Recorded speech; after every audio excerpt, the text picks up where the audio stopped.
बिस्मिल्लाहिर्रहमानिर्रहीम। अस्सलाम वालेकुम। मैं doctor Abdul Rafi Sirajia clinic and trust की तरफ से आपकी खिदमत में आज फिर हाज़िर हूँ। आज का जो मौजू है वो भी हमारे कुछ गिले शिकवे हैं जो हम आपसे करने का थोड़ा सा हक तो ज़रूर रखते हैं। इस सिलसिले में अर्ज़ ये है कि मैंने देखा है कि हमारे जो पेशेंट्स हैं वो पूछते हैं कि जी इस शहर में जो फ़लाँ मसले का सबसे अच्छा डॉक्टर है ना, उसका हमें बताएं क्या नाम है और उसका टाइम लेके अपना मरीज उसको दिखाना चाहते हैं। फिर जब उनको बता दिया जाता है फिर वो डॉक्टर साहब के पास जाते हैं, फिर मरीज दिखा के वापस आते हैं तो अपना नुस्खा जो लेके या तो फिर मेरे पास ही आ जाएंगे तो या मेडिकल स्टोर वाले से जाके कहेंगे जी जरा चेक करके बताएं ये दवाई सही लिखी हुई है। अब कहाँ वो प्रोफेसर और कहाँ एक गली में बैठा हुआ बंदा MBBS जिसने किया हुआ 20 साल हो गए हैं और जिसने किताबें नहीं दोबारा खोली या देखा नहीं, या अगर देखा भी है तो उसकी इटसेल्फ वो प्रैक्टिस नहीं है, उसका वो एक्सपीरियंस नहीं है जो उस बंदे का। तो चलें डॉक्टर को दिखा लें आगे तो फिर भी कोई बात समझ में वो इनको समझा ही देगा कि यार ये प्रोफेसर साहब ने दवाई लिखी है, ये ठीक है, आप ये मरीज को खिलाएं। लेकिन जब वो जाएगा और जाके मेडिकल स्टोर वाले से पूछेगा कि ये दवाई खानी है या नहीं खानी, या कैसी है, सही लिखी है नहीं लिखी, तो फिर वो हमारा अल्लाह ही हाफिज है। और मज़े की बात इस पे ये है जो तो मेडिकल स्टोर वाला फिर उनको बताता है कि जनाब ये दवाई सही है और ये दवाई जो है ना सही नहीं है। तो खुदारा जब आप इतने सीनियर्स लोगों को दिखाते हैं या अपने डॉक्टर को दिखाते हैं तो मेडिकल स्टोर वाले से जाके मशवरा नहीं करना बनता।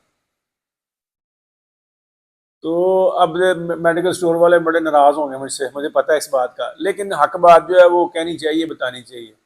और मेडिकल स्टोर वालों को भी चाहिए कि भाई अगर आपको कोई मसला हो रहा है ना तो डॉक्टर साहब से जाकर डिस्कस करें कि ये दवाई सूट नहीं कर रही है, ये है या वो है। दूसरा ये है कि हमारे यहाँ लोगों को जब कोई दवाई लिख के दी जाती है, जैसे किसी को मोशन लग गए हैं, पखाने आ रहे हैं, तो डॉक्टर उनको दवाई लिख के दे देते हैं। तो फिर वही होता है कि ये फ्लैजल जो है ये तो मोशन के लिए होती है, क्योंकि डॉक्टर साहब जब भी लिख के देते हैं तो ये तो उसके लिए लिखी जाती है। तो आज ये मेरे दांतों में कोई मसला हो गया है तो ये लिखने वाले ने फ्लैजल क्यों लिख दिया। तो भाई जो दांतों में रेशा होता है उसमें भी फ्लैजल लिखी जा सकती है। इस तरह बेशुमार दवाइयाँ हैं जो लिखी जाती हैं किसी एक बीमारी में और लोग उसको उसी वजह से जानते हैं, लेकिन दूसरे मसले में उस दवाई को बर्दाश्त नहीं करते। जैसे इंड्रॉल है, एक गोली बड़ी आम है, वो वैसे तो दिल के लिए या ब्लड प्रेशर के लिए लिखी जाती है, लेकिन क्या है कि बाज़ और भी चीज़ें होती हैं, जैसे थायरोटॉक्सिकोसिस हो गया, किसी को पैनिक अटैक्स ऑफ एंजाइटी हो गए, पैल्पिटेशन होती है, तो उसमें भी लिखे जा सकते हैं। तो जब वो इस तरह के मामला में लिखे जाते हैं तो वो मेडिकल स्टोर वाला उनको कह देता है या मरीज खुद ही नतीजा कर लेता है कि ये डॉक्टर साहब को गलती लग गई है, ये दवाई तो इस चीज़ की है ही नहीं, ये तो दिल की दवाई है या ये ब्लड प्रेशर की दवाई है। तो ऐसा नहीं होता। बाद दफ़ा मरीज खुद ही आया कहता है डॉक्टर साहब मेरी तबीयत ख़राब है, आप ऐसे करें, मेरा पेट ख़राब है, आप मुझे फ्लैजल और बुटीलियम लिख दें और साथ मुझे एक आध इंजेक्शन लगा दें। ये क्लिनिक्स पे वैसे जो OPD बेसिस पे पेशेंट आते हैं उसमें इमरजेंसी कोई नहीं होती। इंजेक्शन अक्सर जो है ना, अक्सर 99% केसेस में इमरजेंसी में लगते हैं, और क्लिनिक्स पे तो अक्सर लोगों को कोई इमरजेंसी नहीं होती कि उसमें इंजेक्शन लगाए जाएं। गोलियां खाने से मरीज अक्सर ठीक हो जाते हैं।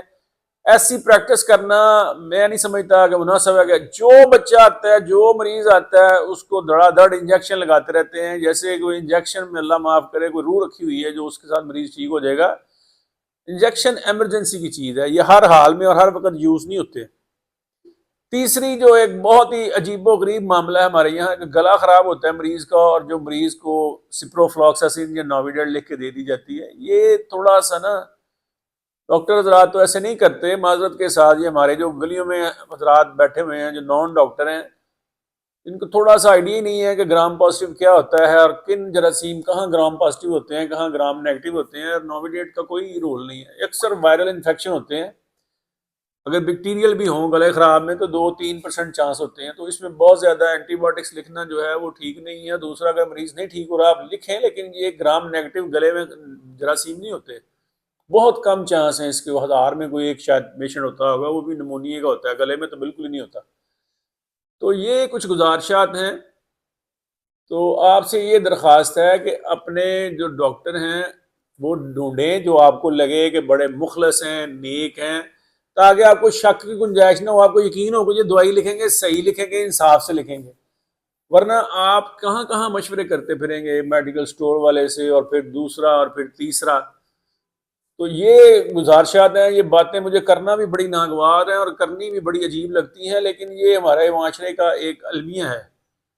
तो इसमें ना बड़ी एहतियात करें। जो दवाई आपके डॉक्टर साहब लिख के देते हैं, कुछ दवाइयाँ ऐसी होती हैं जो आप छोड़ देते हैं और उससे मसाइल पैदा होते हैं। मैंने पहले भी बार बार अर्ज किया है कि रिबाउंड हाइपरटेंशन हो जाती है, ब्लड प्रेशर शूट करता है और मरीज को फालज हो जाता है या अटैक हो जाता है। और जब बंदे को पता लगता है डॉक्टर को, तो उसको कितनी तकलीफ होती है।